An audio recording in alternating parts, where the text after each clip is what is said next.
আসসালামু আলাইকুম। আইয়া পড়ছি আবারও টাঙ্গরা হওয়ার ক্ষেত্রে ডালফা এবং মকিমপুর বিলে। আর এখানকার যে সৌন্দর্যটা কইয়া শেষ করা যেত না, কারণ এখানকার সৌন্দর্য উপভোগ করার লেগে বারবারই এনে আইতে মন চায়। কুমিল্লার মাঝে লুকিয়ে থাকা একখণ্ড সৌন্দর্যের নাম ডালফা এবং মকিমপুরের বিল। এই বিলের সৌন্দর্য উপভোগ করার জন্য আশেপাশের গ্রাম তথা অনেক দূর দূরান্ত থেকে লোক আসে প্রতিনিয়ত এখানকার সৌন্দর্য উপভোগ করার জন্য।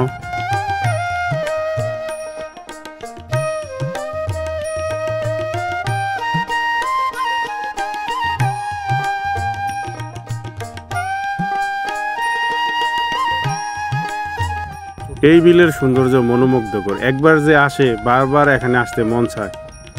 বিলের চতুর্দিকে পানি, আঁকাবাঁকা রাস্তা, মায়াবী একটা বিল, যেদিকেই তাকাই সেই দিকেই মন জুড়িয়ে যায়। এক কথায় অসাধারণ মায়াবী একটি বিল। একটা ছবির মতো দেন, সামনে কি সুন্দর একটা দৃশ্য, নৌকা আসতেছে এবং এই গাঙের দুই ধারে কিন্তু মানুষ হাঁটতেছে এই পাশ দিয়ে। আবার সৌন্দর্যটার কথা কয়ে শেষ করা যেত না, এক চমৎকার সৌন্দর্য এখানে ফিল করতেছে। বিশেষ করে এই যে ব্রিজটা দেখতেই পাচ্ছেন, যে এখানে বিশেষ করে যে দূর দূরান্ত থেকে ঘুরতে আসে এবং এই ব্রিজটার মাঝে কিন্তু বসে, সবাই বসে সেলফি তোলে। তারপরে পরিবেশটা দেখেন, আশেপাশে যে নৌকা আছে, চাইলে আপনারা নৌকা নিয়ে এনে ডালফা এবং মকিমপুর বিলের মাঝে এখানে একটা সতর্ক বার্তা আছে। তো আমরা জানি কিছুদিন আগে আবেগের বশবর্তী একটা ছেলে এই ব্রিজ থেকে লাফ দেওয়া পরে কিন্তু মৃত্যুবরণ করে, একটা দুর্ঘটনা ঘটে। এর পরিপ্রেক্ষিতেই এই একটা সতর্কবার্তা লিখে দিছে, যাতে এই ব্রিজ থেকে কোনো ছেলেরা লাফালাফি না করে আর যাতে কোনো জীবন না যায়। তো আমরা কিন্তু দাঁড়া রয়েছি এখন কি, এটা হলো ব্রাহ্মণপাড়া, আর ব্রিজের ওই পারে হইলো মুরাদনগর। বিশেষ করে এই বিলে প্রতি শুক্রবার বিকেলবেলা সমাগমটা বেশি হয়। আর এই বিলে আসতে চাইলে কুমিল্লাতে যারা আসবেন, কুমিল্লা শাসনগাছা সুগন্ধা বাসে উঠবেন, তারপর মকিমপুর স্টেশনে নামবেন। নামার পরে অটো যুগে ওই বিলে আসতে পারবেন, যে মকিমপুর এবং ডালফা বিল।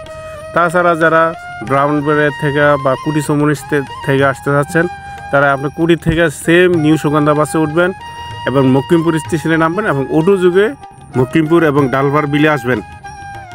কারণ কত হলে এই বিলে যা আইবেন, আসিয়া ফাইয়া হাঁটবেন তা না, কিন্তু এনে কিন্তু আবার নৌকারও ব্যবস্থা আছে। আপনি নৌকা যুগে বা নৌকা ফুললি ভাড়া লইয়ে নিতে পারবেন, ভাড়া লইয়া পুরা বিল ঘুরতে পারবেন। তা আশেপাশের যে গাং আছে না, গাঙ্গও আপনারা ঘুরতে পারবেন।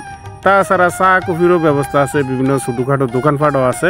এখানে আপনারা জালমুড়ি বা বিভিন্ন ফাস্টফুডের আইটেম আছে, আপনারা আইয়া এই উপভোগ করতে পারবেন এবং বিভিন্ন ফুড আপনারা খাইতে পারবেন।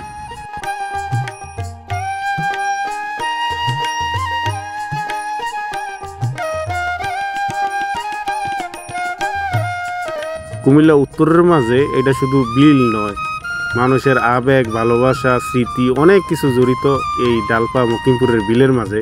আপনারা আসলে বুঝতে পারবেন এখানকার সৌন্দর্য কতটুকু।